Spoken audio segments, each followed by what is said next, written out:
I retired and bought a cabin in the woods so I could finally be alone with nature. No noise, no people, just the wind in the treetops. Then my son-in-law called and said, "My parents are moving in with you. If you don't like it, come back to the city." I didn't say anything, but I left a surprise that would turn their lives upside down.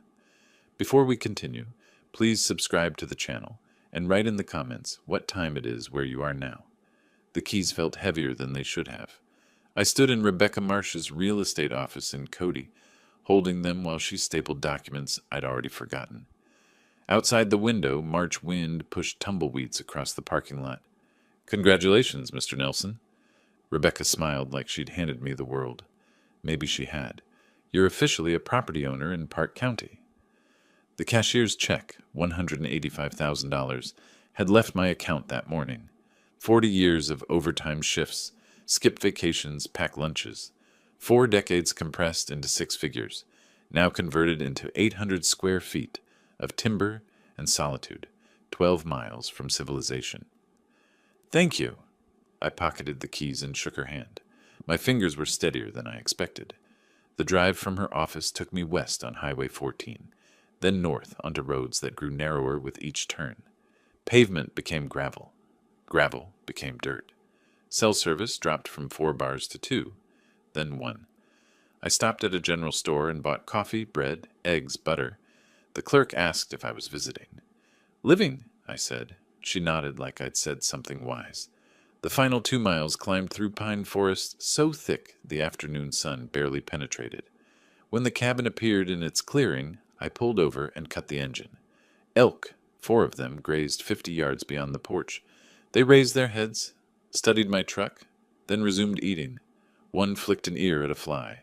I sat there for 5 minutes, watching them. No honking, no sirens, no voices bleeding through apartment walls. The cabin was exactly as the photos promised. Weathered cedar logs, green metal roof, stone chimney. Small, yes, but mine. I unlocked the door and stepped inside. The air smelled like pine sap and old wood smoke. 1 main room with a kitchenette, a bedroom barely large enough for a double bed, a bathroom with a shower stall I'd have to enter sideways. Perfect. I unloaded the truck slowly, methodically, tools on the pegboard above the workbench, hammer, wrenches, handsaw, each in its designated spot. Books stacked on the shelf by subject. History, engineering manuals, 3 novels I'd been meaning to read for a decade. Coffee maker positioned on the counter where morning light would hit it first. Every item placed with intention, creating order from the chaos of moving boxes. By the time I finished, the sun was lowering. I made coffee, too late in the day, but I didn't care, and carried it to the porch. The rocking chair I'd bought specifically for this moment creaked under my weight. The elk had moved deeper into the clearing. A hawk circled overhead, riding thermals. I called Beulah. "Dad!" Her voice came through bright and immediate. "Are you there? Did you get it?" "Signed the papers this morning," I said. "I'm sitting on the porch right now watching elk." "I'm so proud of you." The warmth in her tone made my chest tighten. "You earned this." 40 years. I sipped coffee. 40 years I dreamed about mornings where I'd drink coffee and watch wildlife instead of highway traffic. "You deserve every moment of peace." She paused. "Cornelius has been so stressed with work lately. Sometimes I forget what peaceful even looks like." Something in the way she said it made me pause. "Everything okay?" "Oh, fine. You know how it is. Middle management pressures." She laughed, but it sounded thin. "When can I visit?" "Anytime, honey. You know that."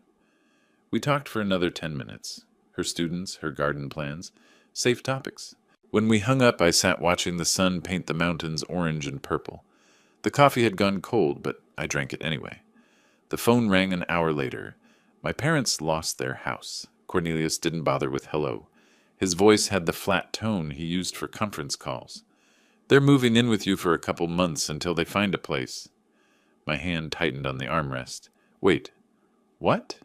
"Cornelius, I just bought this place. It's barely... For a couple months, until they find something. I bought this place to be alone. I spent my entire retirement on... Then you should have stayed in Denver. Friday morning. I'll text you their arrival time." The line went dead. I sat there holding the phone, staring at the clearing where the elk had been. They'd moved on. Smart animals. My knuckles had gone white on the armrest. I forced myself to release it, flex my fingers. Breathe. Inside, I poured another coffee I didn't want and sat at the kitchen table. From my jacket pocket, I pulled a small notepad and a pen, the kind of engineering pad I'd carried for 40 years, grid paper for sketches and calculations. I started writing, not emotional venting. Questions, timeline estimates, resource assessments. The cabin keys sat on the table beside my notepad. An hour ago, they'd meant freedom. Now they meant something else entirely. I picked them up, felt their weight, set them down with deliberate care. 40 years I'd been the reasonable one, the peacemaker, the man who swallowed inconvenience to keep family peace. Not anymore. Dawn came through the kitchen windows and found me still at the table.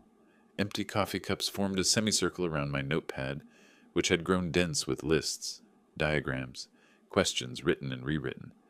I hadn't slept, didn't need to. My mind felt sharp in a way it hadn't for years, focused, crystalline, operating on something cleaner than rest. I made fresh coffee and studied my notes. Then I cleaned up, loaded my truck, and drove back to Cody. The Yellowstone National Park Ranger Station sat 20 minutes west, a modern building designed to blend with the landscape. Inside, educational displays showed wolf packs, bear territories, elk migration patterns. A ranger, maybe 40, with the weathered face of someone who spent more time outdoors than in, looked up from his desk. "Help you?" "I just moved up from Denver," I said. "Bought a place off County Road 14. "Beautiful area," he smiled. "You'll want to be careful with food storage. Lots of bear activity come spring." "What about wolves? I've heard they're back in the region." "Reintroduction's been successful." He stood and moved to a wall map, pointing to areas marked with colored pins. "They're usually shy, but they've got incredible sense of smell. Can detect prey or food from miles away. You hunting?" "No, just curious. I want to be prepared." "Smart." He handed me a pamphlet. "Keep your property clean. Don't leave attractants out unless you want visitors."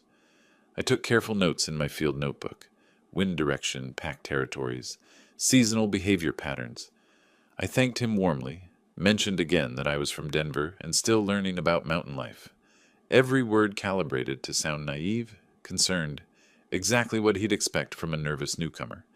Back in Cody, I found an outdoor supply store, the kind with taxidermy on the walls and racks of camouflage gear. The camera section sat between hunting equipment and security systems. "Looking for wildlife cameras," I told the clerk. "Want to monitor bear activity near my property." He showed me 2 models with motion activation, night vision, cellular connectivity. "These'll do you right. We get lots of folks wanting to keep an eye on their land." $340. I paid cash. At the cabin Wednesday afternoon, I installed them methodically, one covering the driveway approach, one angled toward the front porch. I tested the motion sensors, checked signal strength, adjusted positions until the coverage was perfect. The engineering part of my brain, 40 years of solving structural problems, found satisfaction in the precision. Hide the cameras enough to be unobtrusive. Position them for optimal capture. Test, adjust, verify. Both cameras connected to my phone with 1 bar of cellular service. Weak, but functional. Thursday morning, I drove back to Cody. The butcher shop sat on a side street, the kind of place that served ranchers and local restaurants. "Need 20 pounds of beef scraps," I said. "Organ meat, fat trimmings, for dogs." The butcher didn't blink. "You got it." $45 for meat wrapped in white paper, loaded into coolers I'd brought. The smell was immediate and powerful. Blood, fat, raw flesh. Thursday afternoon, I stood in the clearing behind my cabin with the coolers open. The wind came from the west. I checked it the old way, wetting my finger and holding it up. I walked 30 yards from the structure, upwind. Then I placed the meat in 3 piles, spreading it to maximize scent dispersion. Not random, calculated, close enough to draw predators to the area, far enough that they'd focus on the piles, not the building. I wasn't trying to endanger anyone. I was trying to educate them. Back inside the cabin, I moved through each room, locked windows, turned off unnecessary power, set the thermostat to minimal heat, protecting my investment while setting my trap. I paused at the door, took one last look at the space I'd inhabited for less than 3 days, and left without hesitation. The drive to Denver took 5 hours. I arrived at my old house just before midnight, the suburban place I hadn't yet sold, still partially furnished but hollow. I unloaded my truck, set up my laptop in the living room, propped my phone where I could watch the camera feeds. Then I waited. Friday morning at 10 o'clock, a sedan appeared on my phone screen. Leonard and Grace emerged, looking around with expressions I recognized even on the small display. Displeasure, judgment. The camera microphone picked up their voices. "This is where he's living now?" Grace wrinkled her nose. "It smells like pine and dirt. At least it's free?" Leonard walked toward the cabin. "We'll stay a few months. Let Cornelius figure out the next step." "I don't see why we had to come all the way out." Grace stopped, froze. "Leonard! Wolves!" 3 shapes emerged from the northwest tree line, gray and brown, moving with cautious purpose toward the meat piles. Not aggressive, not interested in humans, just hungry. Leonard saw them, turned white. "Get in the car! Get in the car now!" They ran. Grace stumbled, recovered. Car doors slammed. The engine started and gravel sprayed as they reversed wildly, then accelerated down the driveway. The wolves, unbothered, continued toward the meat. I closed the laptop and picked up my coffee, took a slow sip. 20 minutes later, my phone rang. "What did you do?" Cornelius's voice had lost its businesslike edge. Now it was just fury. "My parents nearly got attacked." "I didn't do anything," I said calmly. "I warned you this property is in the wilderness. You set this up. You baited those animals." "Cornelius, I live in wolf country. Wolves live here. This is their home. Maybe you should have asked before assuming you could use mine. You're insane. You're going to what? Sue me because wildlife exists on my property? Good luck with that. This isn't over." "No," I said. "It's just beginning." I pressed end call, set the phone down deliberately, returned to my laptop and opened the footage again, watching the wolves finish the meat and disappear back into the forest.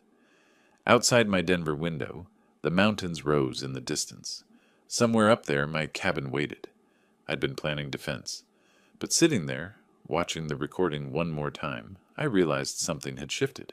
This wasn't about defense anymore. 2 weeks passed before Cornelius made his next move. I spent those days settling into the routine I'd imagined. Coffee on the porch at dawn, watching elk drift through the clearing, reading books I'd postponed for decades. But the peace felt conditional now, like standing on ice that might crack.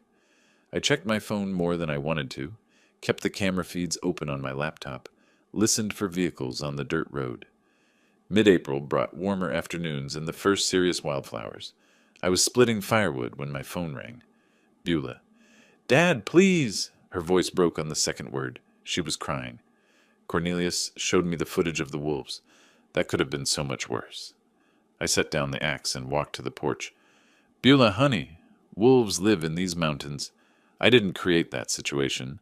I warned Cornelius this wasn't appropriate housing for his parents. But you knew they were coming. You could have done something to make it safer." The script was obvious. Every phrase sounded rehearsed, coached. My daughter turned into his messenger. "I bought this property for solitude," I said, keeping my voice level. No one asked if I was willing to host guests, but I'm willing to meet with Leonard and Grace to discuss options. "You are?" Hope flooded her tone. "Really?" "I'll meet them in town. Neutral ground. We'll talk." After we hung up, I stood watching clouds move across the mountains. She genuinely believed she was helping. That made it worse. 2 days later, I drove to Cody for the meeting. I'd spent both evenings preparing, researching comparable rental prices for rural Wyoming properties, printing 3 copies of a standard short-term rental agreement, reviewing property law basics. I practiced my presentation in the truck mirror that morning, testing different phrasings until I found the right balance. Firm but not hostile. Clear but not cold. The Grizzly Peak Calf sat on Main Street, small and local. Wooden tables, landscape photographs on the walls, large windows facing the morning foot traffic.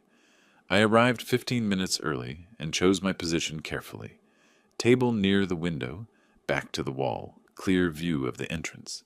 Within range of the security camera I'd spotted above the register. I ordered black coffee and waited. Leonard and Grace arrived exactly on time. Cornelius must have driven them, probably parked nearby, coaching them on what to say. They walked in without ordering anything, sat down across from me like I'd summoned them to court. "Hello, Leonard. Grace, would you like coffee?" Leonard ignored the question. "Ray, this has gone on long enough. We need those keys. Today." "We're not here for coffee," Grace added. "We're here because family is supposed to help family." I pulled the rental agreement from my folder and slid it across the table. The paper made a soft sound against the wood. I aligned it perfectly with the table edge and tapped it once with my index finger. "I agree, which is why I've prepared a proposal." Leonard glanced down, then back up, his face reddening. "A rental agreement? You're charging us rent?" "Market rate for a furnished property in this area. $1,200 monthly. 6-month lease. Standard terms." "You want money from your own family?" His voice climbed. Other patrons glanced over. "From people who have nowhere to go?" Grace leaned forward, her expression wounded. "I never thought you were this kind of person, Ray. Greedy. Just plain greedy." I stood, collected my folder, and picked up my coffee cup to buss it. Habit, courtesy, the kind of gesture that separated me from people who expected to be served. "Then I guess we don't have an agreement. You'll need to find alternative housing. You can't just... Where are we supposed to..." Leonard half rose from his chair. "That's not my problem to solve. Good afternoon." I nodded to the barista on my way out. In the truck, I sat for a moment with my hands on the steering wheel, breathing steadily, letting the adrenaline settle. Then I started the engine and drove home. That evening, my phone became a weapon aimed at me from multiple directions. First call came around 6. Cousin Linda, someone I hadn't spoken to in 3 years. "Ray, it's Linda. I heard you've been having some difficulties." "Difficulties? From whom?" "Cornelius called me. He's worried about you. Said you're isolated in the mountains, acting strangely." The strategy revealed itself completely. He was building a narrative, planting seeds with every family member he could reach. "Linda, I'm fine. I retired to Wyoming." "That's not strange. That's a plan I've had for years." "He said there was an incident with wild animals, and you refused to help his parents." "That's an interesting version of events. Thanks for checking on me, Linda. I'm doing well." I ended the call and stared at the phone.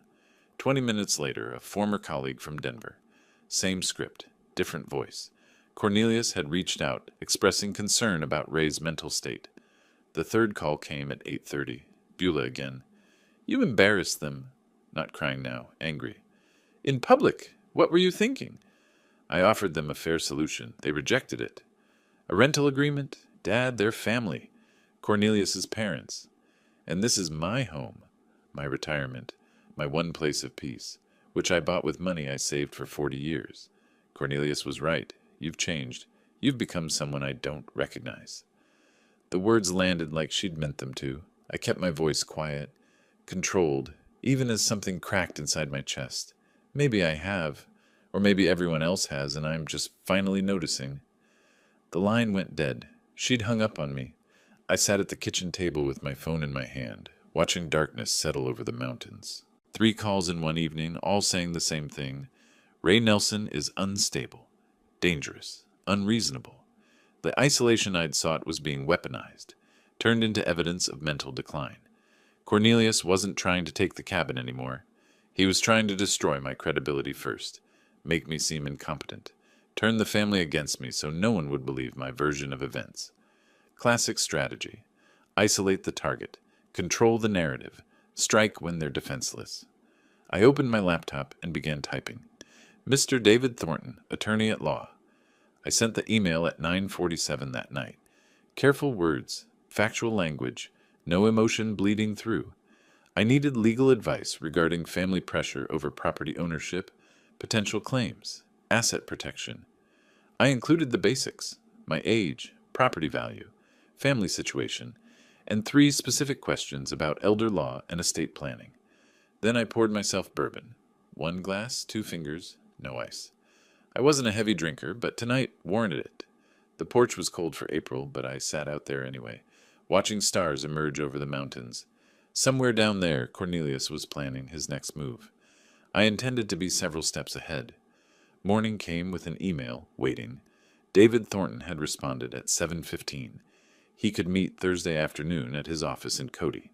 Fee structure, $300 per hour. I confirmed the appointment immediately. For the next 3 days, I organized documentation. My engineering background served me well. Everything labeled, dated, cross-referenced. Property deed in one folder, purchase documents in another, family tree diagram showing relationships, written timeline of events, starting with Cornelius's first call, transcripts of key phone conversations from my detailed notes, printouts of the rental agreement Leonard had rejected. By Thursday morning, I had a leather portfolio case packed with evidence that could build a case as solid as any foundation I'd ever engineered. Wednesday evening, my phone rang. Beulah. Dad? Her voice sounded thin, exhausted. I'm sorry I yelled at you after the coffee shop thing. I'm exhausted. I understand, honey. This has been hard on everyone.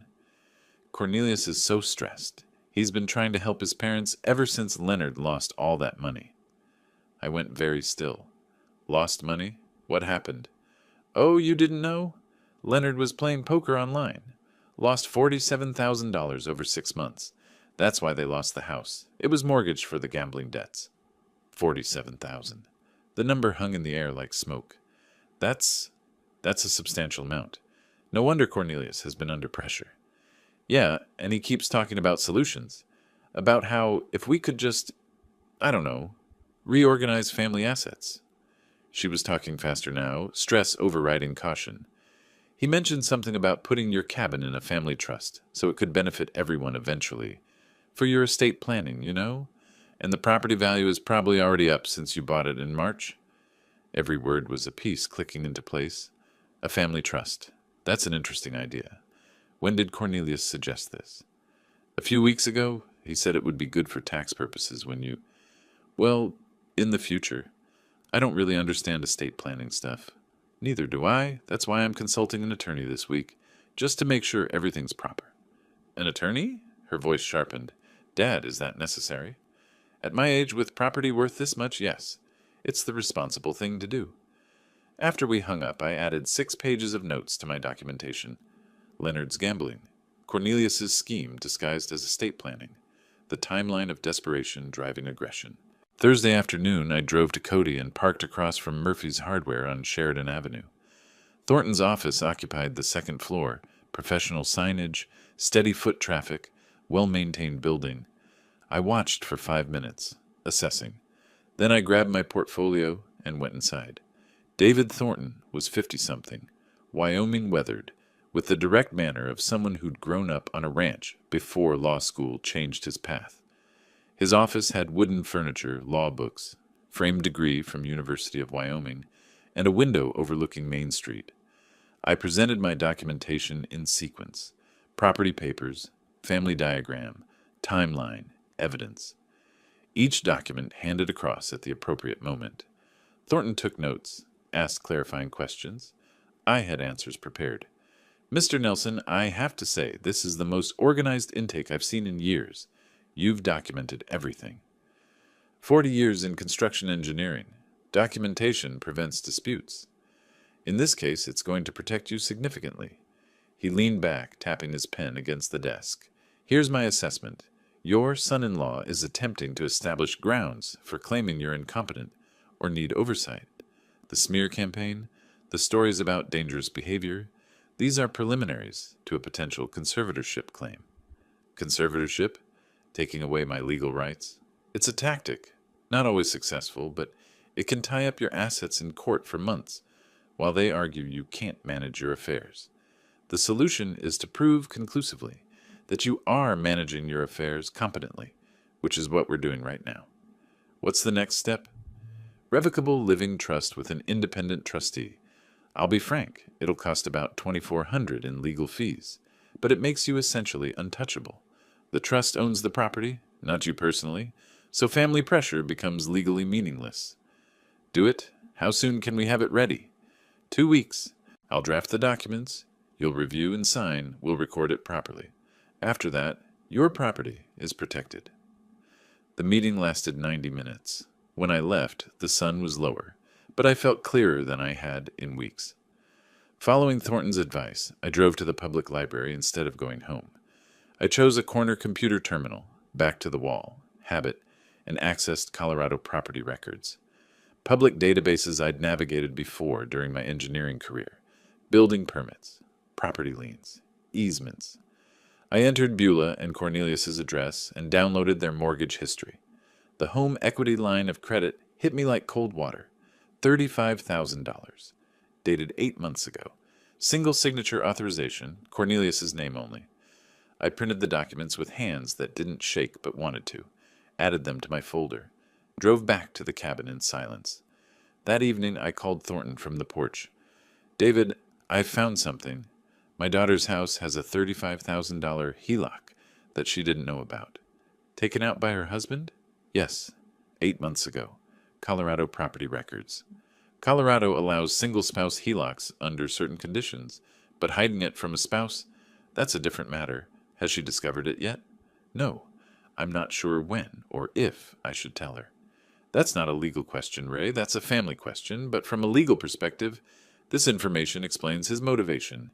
He's likely using your cabin scheme to cover existing debts." After we hung up, I sat at my kitchen table and spread everything out. Attorney notes on the left, family communications in the center, financial discoveries on the right. Leonard's $47,000 gambling debt led to Cornelius's $35,000 HELOC to cover part of it, which led to financial pressure, which led to the scheme to acquire my cabin and eventually liquidate it for cash. Everything connected. I pulled out a legal pad and started drawing lines between related facts, circling key points, writing questions. Can Thornton investigate HELOC legality? Does Beulah have legal recourse? When to inform Beulah?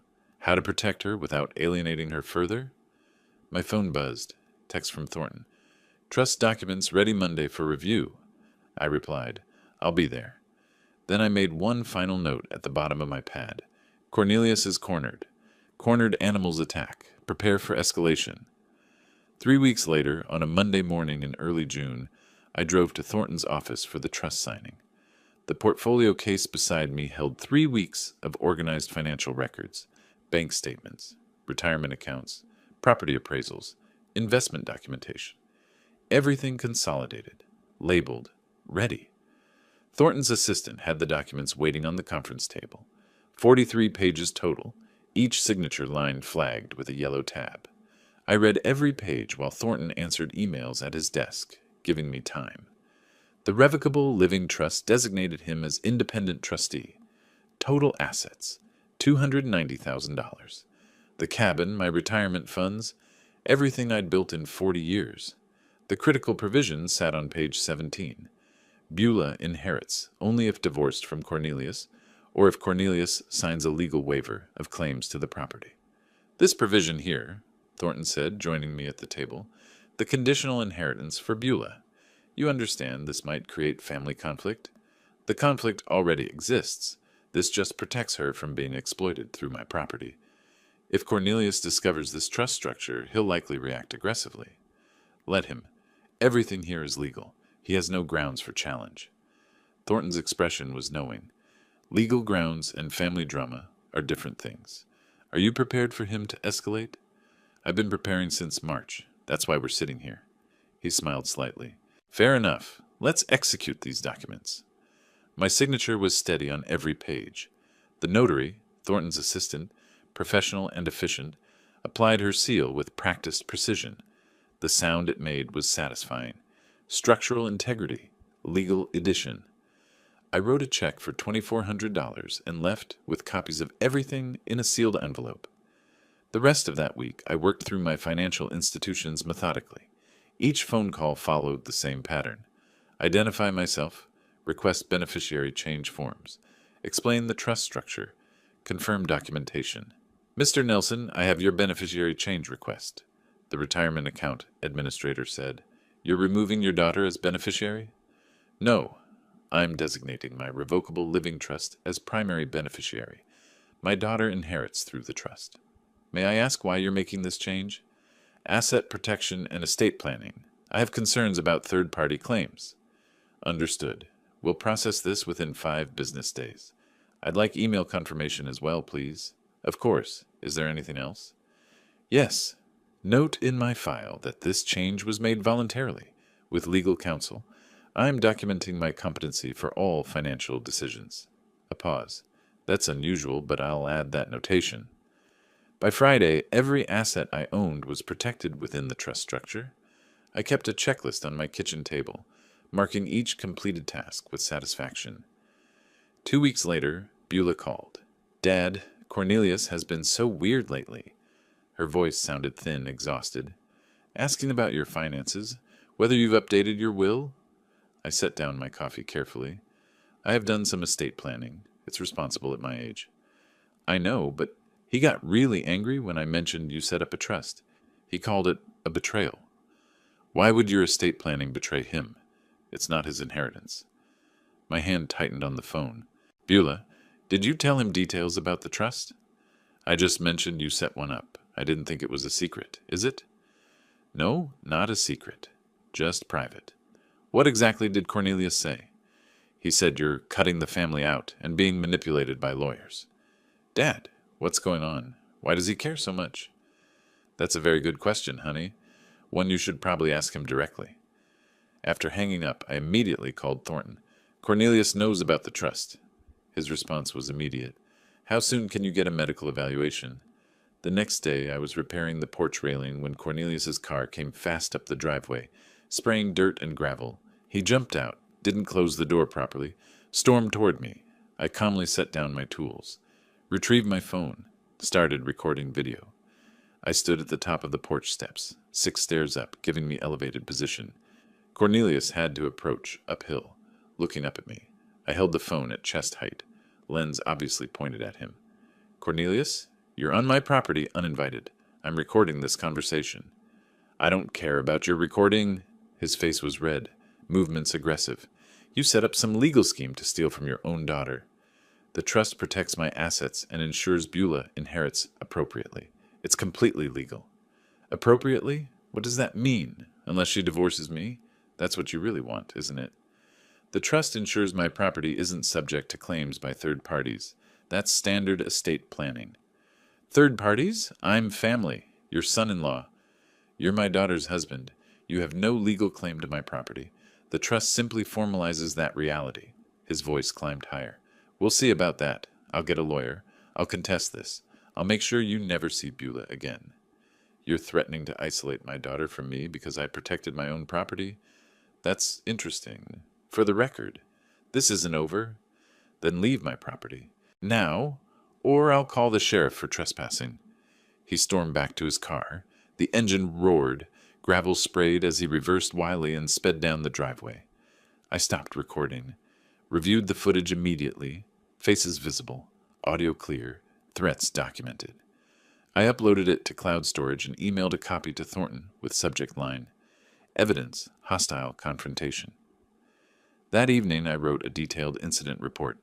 Date, time, what was said. No witnesses, unfortunately, but the video captured everything. Thornton's response came within an hour. Continued documenting everything. Consider medical evaluation to preempt competency challenges. Expect retaliation. They're running out of options. I called Dr. Patricia Chen's clinic the next morning. The receptionist asked if something specific prompted the request.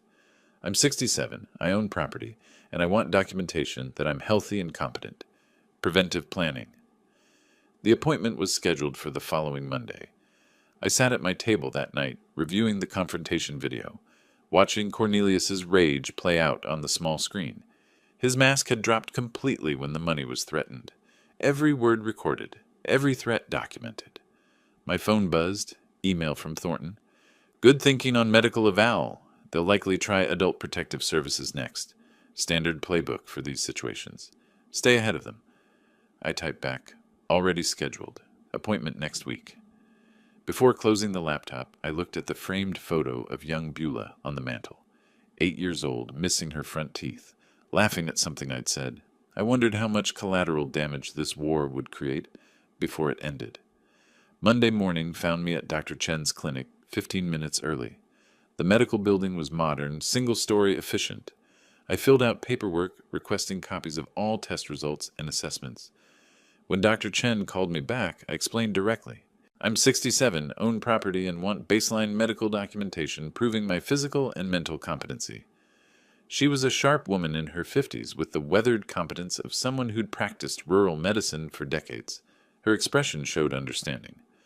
I see. Unfortunately, I've encountered situations like this before. Adult children sometimes challenge parents' competency to gain control of assets. That's exactly what I'm preventing. Can you provide a detailed written assessment? Absolutely.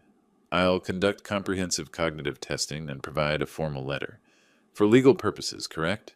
Correct. I want documentation that can stand up in court if necessary. Then let's be thorough. The examination took 90 minutes. Blood pressure, reflexes, blood work, then cognitive testing, mini mental state examination, clock drawing, memory recall exercises. She asked me to draw a clock showing 3:15. I drew it precisely. She asked me to remember 3 words, apple, table, penny, and recall them after 5 minutes. I remembered all 3. She asked me to count backward from 100 by sevens. I did so accurately. When finished, Dr. Chen typed notes at her computer, then printed a letter on clinic letterhead. Mr. Ray Nelson is mentally competent, physically healthy, fully capable of managing his own affairs and making independent decisions regarding his property and finances. Patient alert, oriented, cognitively intact. No signs of dementia, confusion, or diminished capacity. She signed it, applied the clinic stamp, handed me both the letter and copies of all test results. $240 for the extended evaluation. I paid by credit card, noting the transaction carefully for my records. 2 days later, I was in my workshop shed, organizing tools, when an unfamiliar sedan pulled up.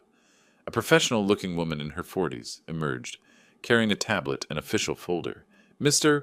Nelson, I'm Margaret Willows from Adult Protective Services. I'm here regarding a complaint filed about your welfare. The flash of anger was immediate, but I kept my expression neutral. A complaint? By whom? I can't disclose that during my initial assessment. May I come inside? Of course. Would you like coffee? No, thank you. This is a standard welfare check. I led her inside, door held open. Transparency. I should tell you up front, I'm involved in a property dispute with family members. I suspect this complaint is part of that conflict, not genuine concern about my welfare. I appreciate your honesty. I'll conduct my assessment objectively. If the complaint is unfounded, I'll document that. Margaret walked through the cabin with her tablet, documenting everything. The kitchen was clean, organized, bills paid and filed systematically, refrigerator stocked with fresh food, bathroom tidy, bedroom orderly, no safety hazards, no signs of neglect or confusion. Do you have any difficulty managing daily tasks? Cooking, cleaning, paying bills? No difficulty at all. I've lived alone since retiring. I manage everything independently. The complaint mentions concerns about your mental state. Have you experienced memory problems, confusion, or difficulty making decisions? I retrieved the folder from my desk. I had a comprehensive medical evaluation 2 days ago specifically to address this concern. She read Dr. Chen's assessment carefully. This is very thorough and recent. Most people in your situation don't have current medical documentation. I anticipated false allegations. I wanted evidence ready. That's quite strategic thinking, Mr. Nelson. 40 years as an engineer, I believe in planning ahead. I also provided recent bank statements showing responsible financial management and copies of my trust documents proving sophisticated estate planning. Margaret took extensive notes. Her professional demeanor remained neutral, but I recognized the pattern in her questions. She'd seen this before. Family exploitation disguised as concern. 3 days later, Attorney Thornton obtained copies of the official complaint through legal channels. I read it at my kitchen table, slowly, completely, multiple times. Cornelius and Leonard had signed as co-complainants. The allegations were specific and completely false. Claim: Ray threatened family members with weapons. False: I've never owned firearms. Claim: exhibits paranoid behavior, including security cameras everywhere. The cameras exist for legitimate property protection after actual threats. Claim: refuses medical care. False: I'd just completed comprehensive evaluation. Claim: struggles with basic tasks, and makes irrational financial decisions. The trust was sophisticated planning, not irrational. Grace provided a supporting statement claiming I endangered them with wild animals. The wolf incident from March, now twisted into evidence of incompetence. The complaint requested mandatory psychiatric evaluation and possible conservatorship proceedings. My jaw tightened as I read. My knuckles went white gripping the pages. They weren't just attacking my property anymore. They were attacking my autonomy, my competency, my freedom. This was war. 10 days after Margaret's visit, official notification arrived. Adult Protective Services case closed. Complaint determined unfounded. Margaret's report stated clearly, subject is competent, living independently and safely, no evidence of exploitation, neglect, or diminished capacity. Recent medical evaluation confirms cognitive and physical health. Complaint appears motivated by family property dispute, rather than genuine welfare concerns. No further action warranted. I created a new folder labeled APS False Complaint, Evidence, and filed everything systematically.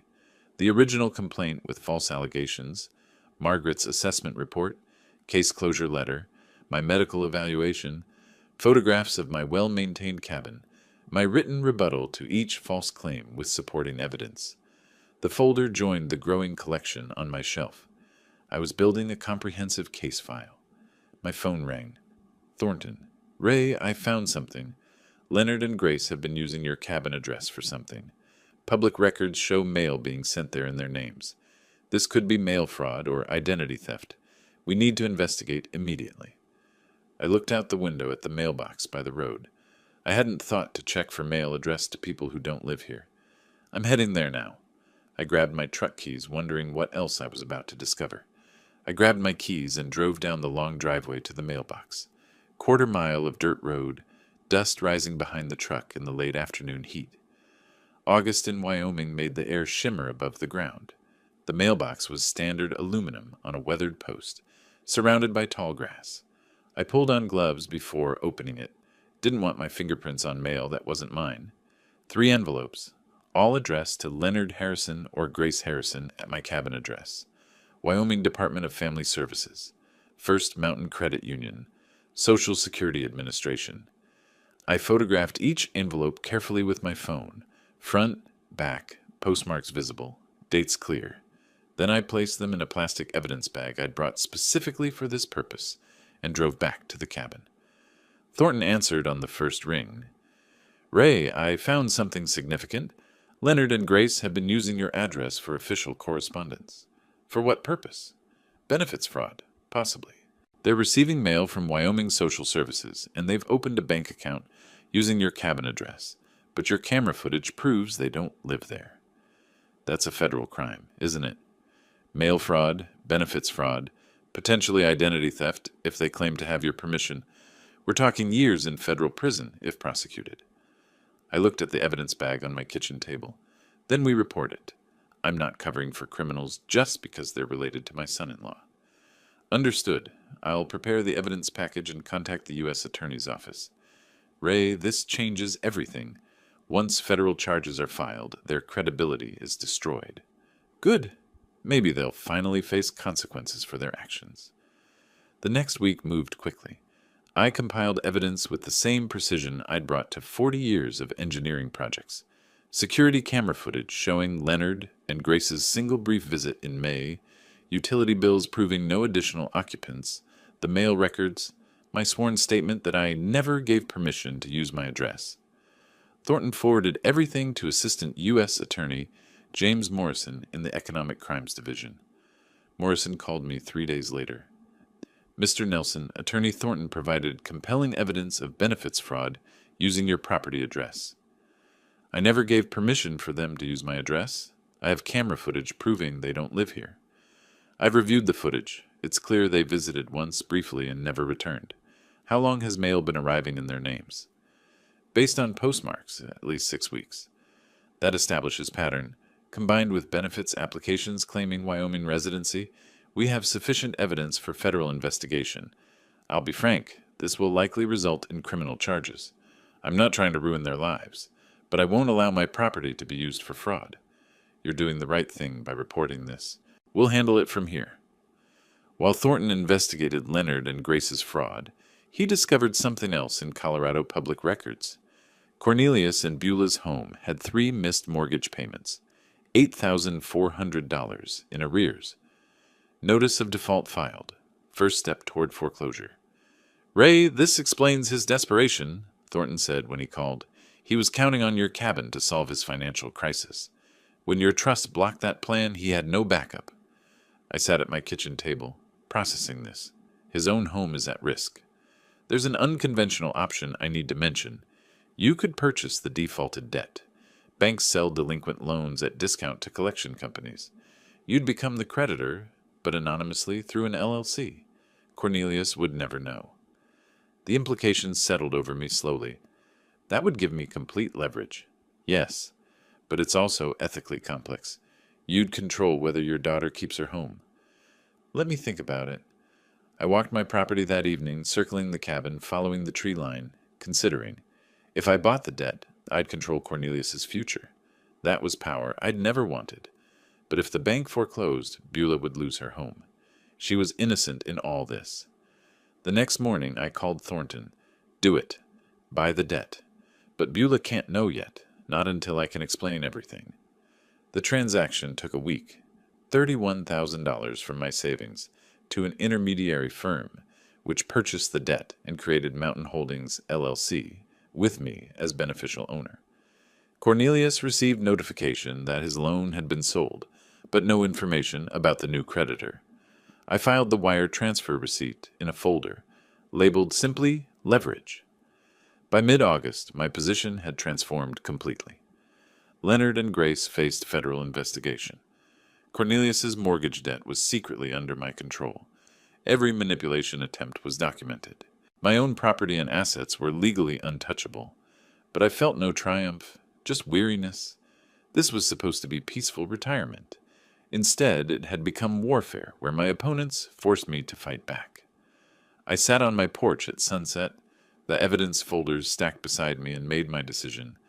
Beulah deserved to know the truth, all of it. She deserved to understand what her husband had done, what danger her home was in, what her father had been protecting her from. I pulled out my phone and typed, "Honey, we need to talk. Can you come to the cabin this weekend? Just you. It's important." Her response came 10 minutes later. "Is everything okay? You're worrying me." "Everything's fine with me, but there are things you need to know about your financial situation. Things Cornelius hasn't told you." "What things? Dad, you're scaring me." "Not over text. In person. Saturday afternoon, I'll make lunch." "Cornelius has a work trip this weekend. I can come Saturday." "Perfect. Just you. This conversation is between us." "Okay, I'll be there around noon." I set down the phone and looked at the mountains darkening against the sunset. Tomorrow, I'd prepare. Saturday, I'd tell my daughter how badly her husband had betrayed her trust. The truth wouldn't be easy. She might not believe me initially. She might be angry. But I'd kept these secrets long enough. Saturday morning arrived with crystalline clarity. I woke early, nervous in a way I hadn't been throughout this entire conflict. Facing Cornelius required strategy. Facing my daughter required something harder. Honesty that would hurt her. I cleaned the cabin. Already clean, but I needed activity. Prepared chicken salad for sandwiches, her childhood favorite. Organized the evidence folder on the kitchen table where she'd sit. Her sedan appeared around 11:30, dust trailing behind on the driveway. She emerged looking tired, worried. I met her on the porch and hugged her. She was tense. We started with coffee and small talk, her teaching job, the weather, anything but the real conversation. But the folder on the table kept drawing her eyes. Finally, "Dad, what's going on? Your text scared me." I took a breath. "Honey, there are things about your financial situation that Cornelius hasn't told you. Serious things." She laughed nervously. "What? Did he forget to pay a credit card bill? He sometimes gets distracted." "Your house is in foreclosure. 3 months of missed mortgage payments. The bank was about to take your home." Her face drained of color. "That's not possible. We pay the mortgage. Cornelius handles it online every month." "That's what he told you. Here's what actually happened." I slid the notice of default across the table. She read it slowly, hands beginning to shake. This says the loan was sold to Mountain Holdings, LLC. Who is that? That's me.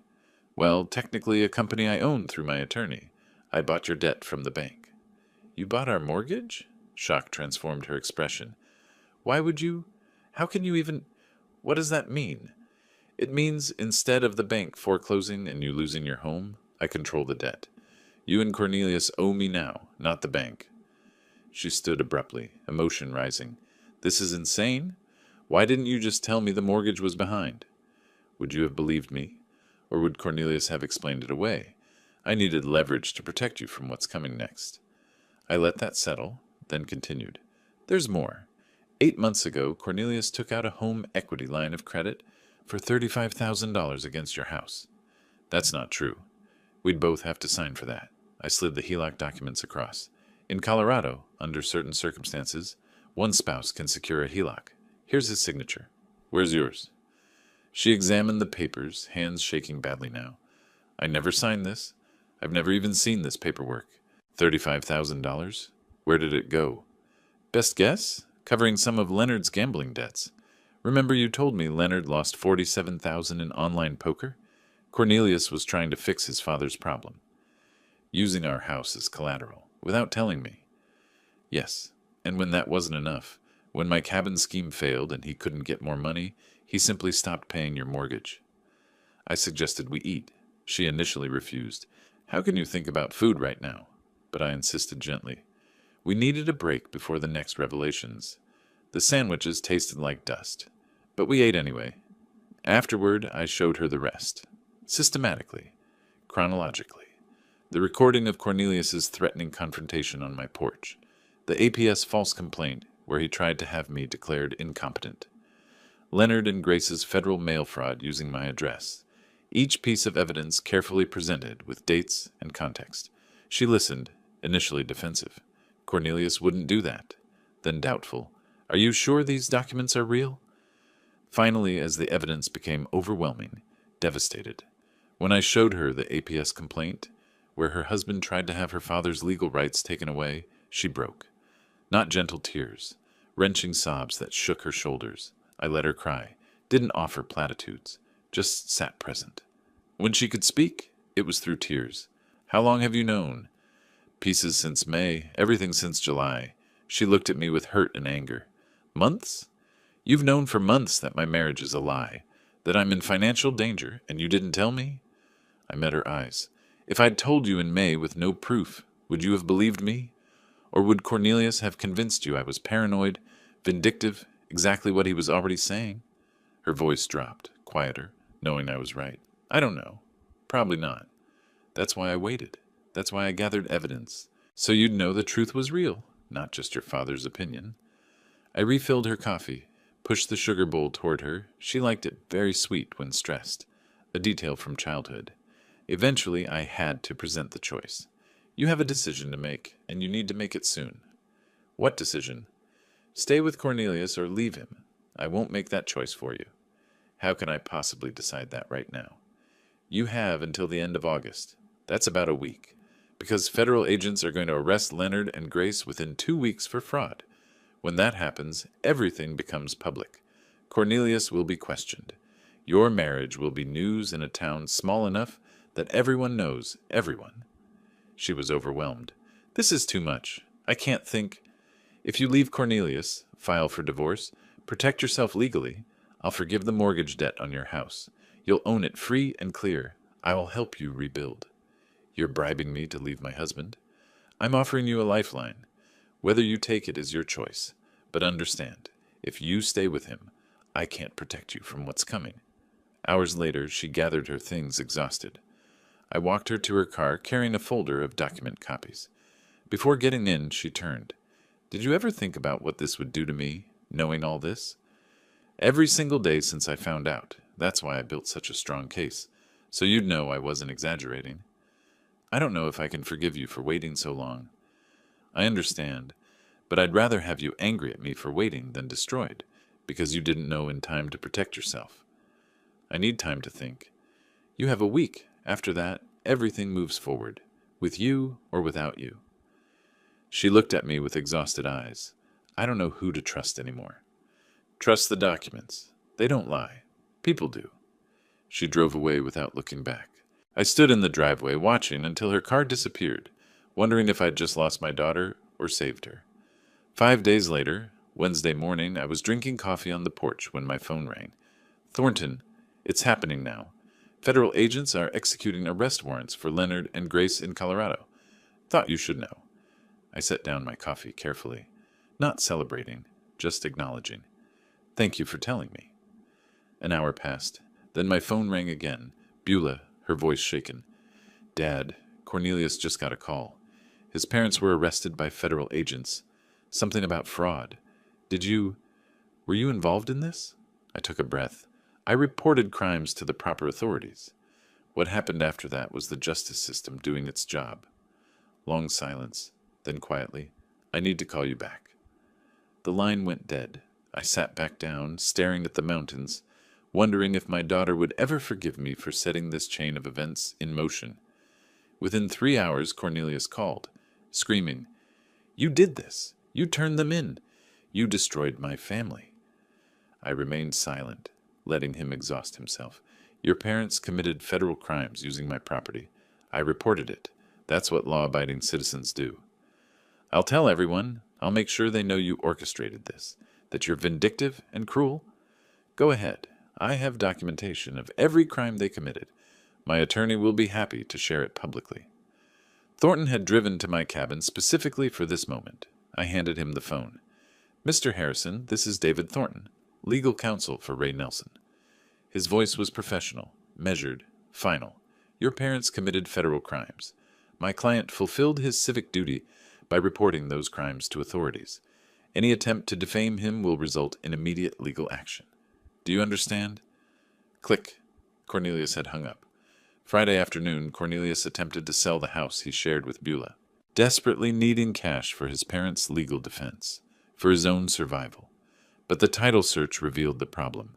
The mortgage was in default and owned by Mountain Holdings, LLC. His realtor explained he couldn't sell without the lien holder's approval. Cornelius called Thornton in a panic. Your firm owns my mortgage? How is that possible? My client purchased your defaulted debt through legal channels. You were notified weeks ago that your loan was sold. I need to sell this house. My parents need lawyers. Please. Thornton's response was calm. My client is willing to discuss terms. You'll receive formal offer within 24 hours. Saturday morning, a courier delivered a certified letter. Inside, formal offer from me through Thornton's firm. Terms, I would forgive the entire mortgage debt. $35,000 remaining balance plus $8,400 in arrears. Total debt forgiveness of $43,400. Conditions. Cornelius must sign divorce papers with no asset claims. He must sign legal waiver, relinquishing any claims to my property, estate, or assets. He must sign sworn statement, acknowledging he had no legal right to use my cabin or involve me in his financial problems. Deadline, 72 hours. If he refused, I would foreclose immediately. He'd lose the house anyway with nothing gained. Cornelius called Beulah, tried to convince her to fight this with him. Her response, which I learned later, was simple. I already filed for divorce yesterday. Sign the papers, Cornelius. It's over. Monday morning, Cornelius appeared at Thornton's office. Thornton described him later. Disheveled, unshaven, dark circles under his eyes, hands shaking. He signed every document. Divorce agreement, property waiver, sworn statement. When it was done, he asked quietly, Can I at least keep the house? Thornton's response was matter of fact. Once the divorce is final, the house will be deeded to Beulah, free and clear. You'll need to find other accommodation. Cornelius left without another word. That same afternoon, my phone rang. Beulah, her voice was different, still hurt, still processing, but stronger. Dad, I signed the divorce papers. I'm leaving him. I can't stay in that house. Too many memories. Can you help me find something near you? I want to start over. Relief flooded through me, not triumph, just profound relief. Of course, honey. We'll find you something perfect. Close enough to visit. Far enough for your independence. Are you disappointed in me for not seeing what he was sooner? Never. You trusted someone you loved. That's what good people do. He betrayed that trust. That's on him, not you." Her voice broke slightly. "Thank you. I needed to hear that. You're my daughter. I'm proud of you for making the hard choice.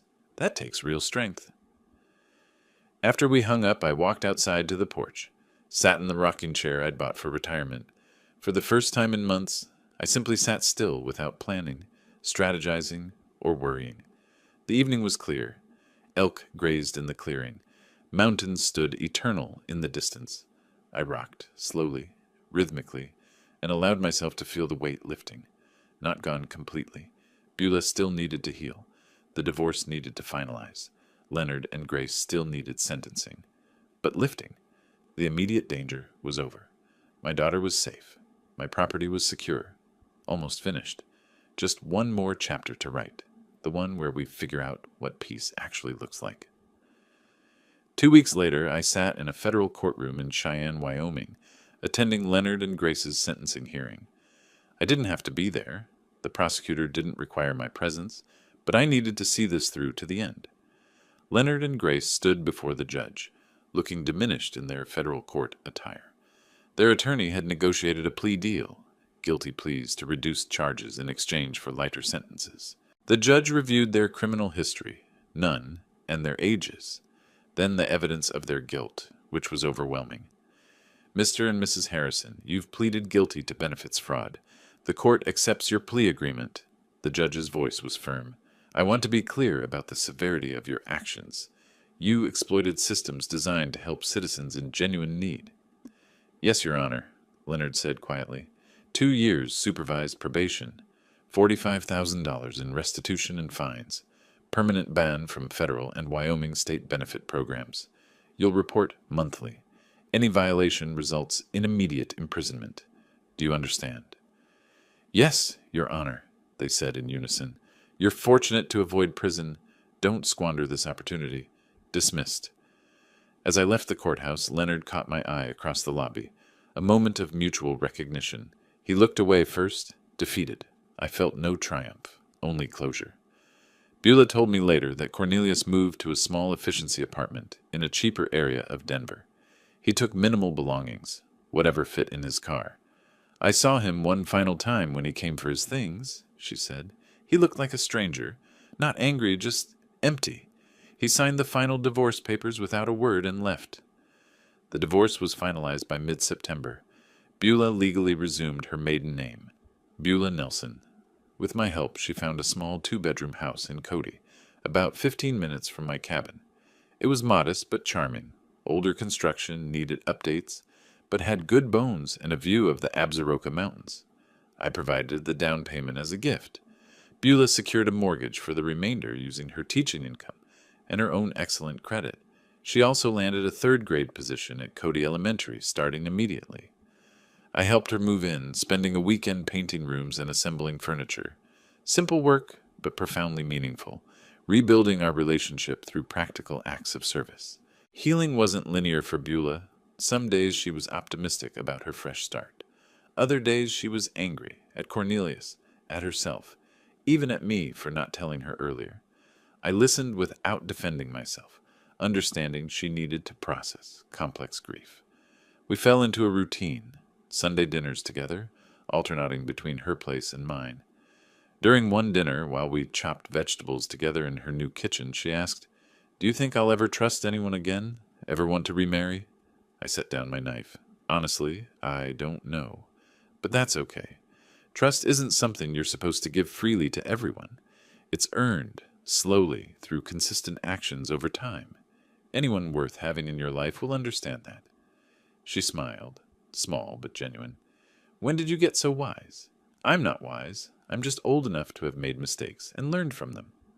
On a crisp, late September evening, Beulah drove to my cabin for dinner.